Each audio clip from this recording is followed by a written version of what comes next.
प्रणाम साथियों, मैं सोनाली रावत। स्वागत है आप सभी का आपके अपने YouTube चैनल हिंदू शक्ति में। आज की इस वीडियो में हम उत्तराखंड की प्रसिद्ध वीरांगनाओं के बारे में बताने जा रहे हैं। इन महिलाओं का हमारे उत्तराखंड राज्य को सुरक्षित रखने में बहुत बड़ा योगदान रहा है।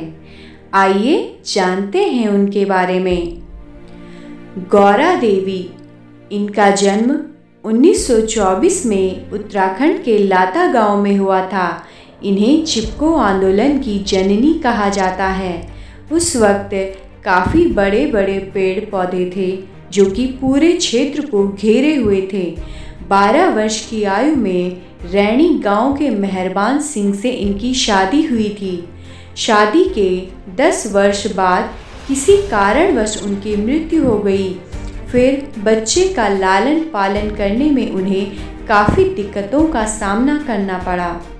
कुछ समय बाद गौरा देवी महिला मंडल की अध्यक्ष बन गई। आला कांडा में चंडी प्रसाद भट्ट और गोविंद सिंह रावत नामक लोगों ने अभियान चलाते हुए 1974 में कई सारे देवदार के वृक्षों को काटने के लिए चिन्हित किया था, लेकिन गौरा देवी और उनके साथ अन्य महिलाएं उन वृक्षों पर चिपक गई और कहा, वृक्षों को काटने से पहले हमें काटो, कहकर विरोध किया और पेड़ों की रक्षा की। इसी वजह से इन्हें चिपको वुमन भी कहा जाता है।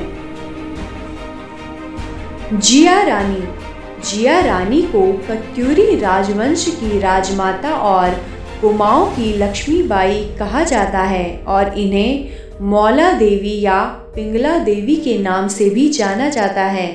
पिता का नाम अमरदेव कुंडीर जो कि हरिद्वार के राजा थे और पति प्रीतम देव जो कि कत्यूरी शासक थे।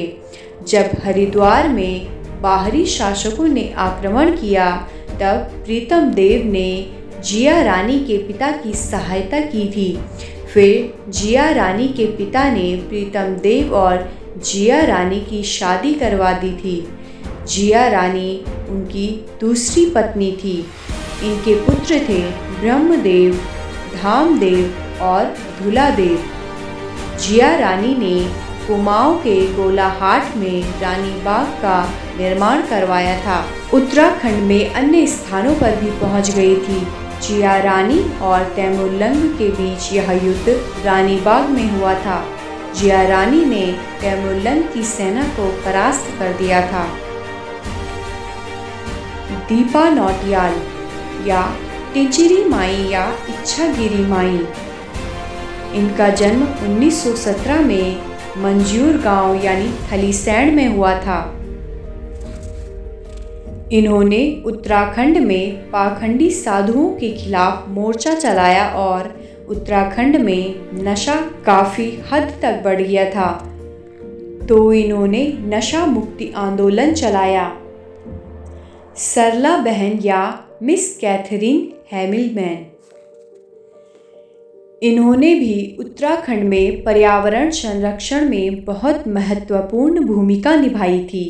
1941 में कौसानी में लक्ष्मी आश्रम की इन्होंने स्थापना की थी। तिलू रौतेली या तिलोत्तमा देवी, गढ़वाल में इन्हें लक्ष्मीबाई या झांसी की रानी भी कहा जाता है। 15 से 20 वर्ष की आयु में ही इन्होंने 7 युद्ध किए थे कत्यूरी शासकों के साथ। इनका जन्म 8 अगस्त 1661 में गुराड़ गांव पौड़ी गढ़वाल में हुआ था। तिलू रौतेली के पिता का नाम भूम सिंह और माता का नाम मैणावती था। इनके 2 भाई थे, भक्तू और पतवा। इनकी 2 सहेलियां भी थी जिन्होंने युद्ध में पूरा योगदान दिया, जिनका नाम बैल्यू और द्योली था। तिलू रौतेली की घोड़ी का नाम था बिंदुली। कत्यूरी शासक धामदेव ने खैरागढ़ किले पर आक्रमण कर दिया था। यह किला गढ़वाल की सीमा के अंतर्गत आता था। इस खैरागढ़ किले की रक्षा करते करते युद्ध में तीलू रौतेली के पिता, 2 भाई और उनके मंगेतर भवानी सिंह भी शहीद हो गए थे। लगातार युद्ध करने के बाद जीत हासिल करके जब तीलू अपने घर को लौट रही थी तो बीरोंखाल समीप पूर्वी नयार नदी के पास विश्राम करने के लिए रुक गई। जब सुबह सब सोए थे तब तीलू उठकर नदी में पानी पीने लगी तो पीछे से एक कत्यूरी सैनिक राम रजवार ने उन पर हमला कर दिया, जिस कारण तीलू बुरी तरह से घायल हो गई थी और फिर यह वीरांगना वीरगति को प्राप्त हो गई। प्रत्येक वर्ष 8 अगस्त को तीलू रौतेली की जयंती मनाई जाती है।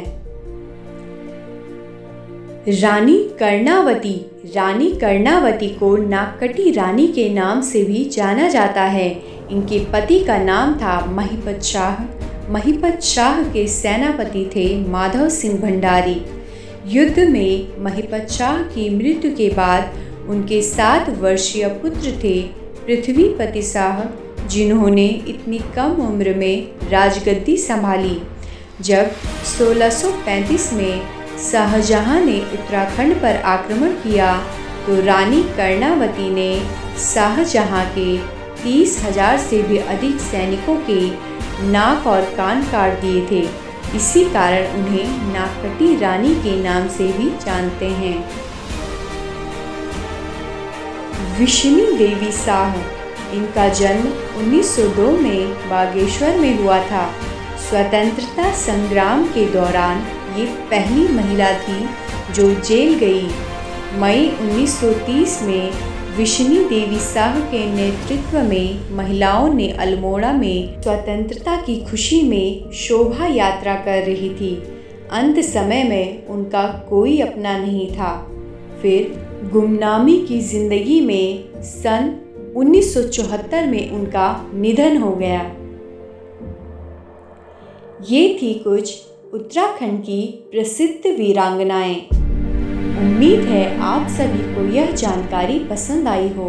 वीडियो लाइक और शेयर ज़रूर करें, सब्सक्राइब करें हिंदू शक्ति को और बेल आइकन बटन ज़रूर दबाएं। धन्यवाद। जय हिंद, जय भारत, जय उत्तराखंड।